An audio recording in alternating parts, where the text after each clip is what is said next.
আসসালামু আলাইকুম রাহমাতুল্লাহ। 13টি লক্ষণ দেখলে বুঝবেন আপনার তওবা কবুল হয়েছে।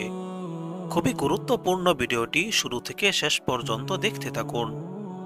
মানুষ সবসময় ভুল করে থাকে, শয়তানের দুকায় পড়ে প্রতিনিয়ত গুনাহের কাজে লিপ্ত হয়। গুনাহ হয়ে গেলে মানুষের উচিত তাৎক্ষণিক তওবা করে নেওয়া।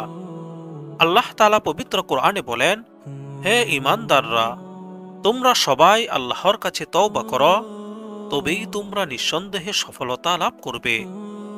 কেউ যদি আন্তরিক তওবা করে, তবে আল্লাহ ওই বান্দার তওবা কবুল করে নেন।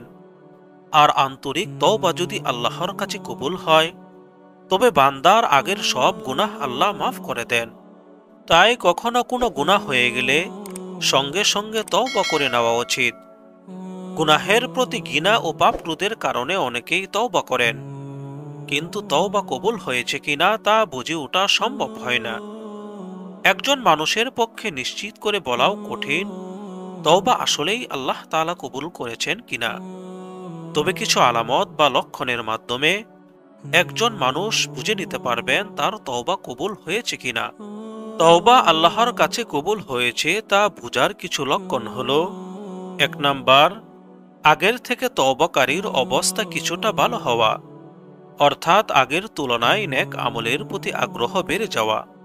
2 নাম্বার, গুনাহের প্রতি আগ্রহ কমে যাওয়া। 3 নাম্বার, আগে যেসব গুনাহ করে ফেলেছেন তার কথা স্মরণ করে অনুতপ্ত হওয়া এবং অনুশোচনায় দগ্ধ হওয়া। 4 নাম্বার, মনে আল্লাহ তাআলার ভয় জাগ্রত হওয়া। 5 নাম্বার, পাপের প্রতি আগ্রহ তৈরি হলে জাহান্নামের শাস্তি ও আল্লাহ তাআলার অসন্তুষ্টির কথা খেয়াল হওয়া। 6 নাম্বার, আচার আচরণে বিনয়ী ভাব আসা। 7 নাম্বার, গুনাহের শাস্তি ও আল্লাহ তাআলার অসন্তুষ্টির কথা স্মরণ করে বারবার তওবার প্রতি আগ্রহ তৈরি হওয়া। 8 নাম্বার, সে নিজেকে গুনাহমুক্ত মানুষ বলে মনে করবে না। 9 নাম্বার, তার অন্তর থেকে আনন্দ উঠে যাবে এবং সে নিজেকে নিয়ে চিন্তিত হবে। 10 নাম্বার, সে সৎ ব্যক্তিদের সংস্পর্শে বা কাছাকাছি হবে এবং অসৎ ব্যক্তিদের থেকে দূরে থাকবে।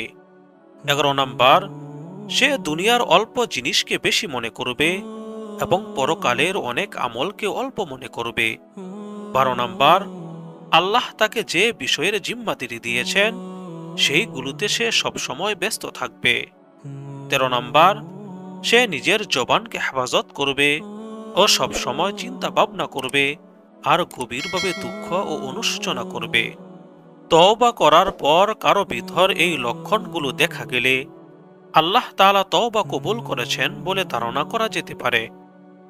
প্রখ্যাত ইসলামিক স্কলার আল্লামা ইবনে হাজার আসকালানী রহমাতুল্লাহি আলাইহি তার সংকলিত আল ইস্তিদাদ লিয়াউমিল মাআদ অর্থাৎ পরকালের প্রার্থীও কিতাবে তওবা কবুলের কিছু আলামত এভাবে উঠে এসেছে। আল্লাহ তাআলা আমাদেরকে সব সময় বেশি বেশি তওবা করার তৌফিক দান করুন। আমিন।